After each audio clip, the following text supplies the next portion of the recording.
Hello friends, welcome back to our YouTube channel Tech and Cryptos. Today in this video, let's learn about how to fade a song in Spotify.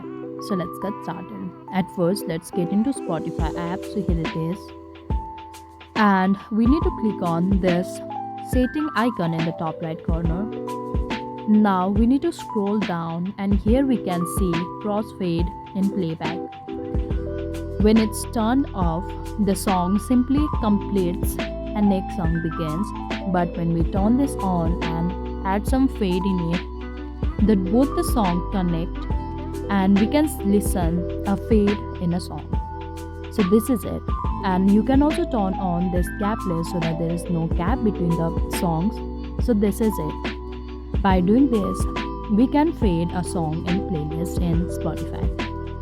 So that's all. I hope you like the video. Please do like and subscribe. Thanks for watching.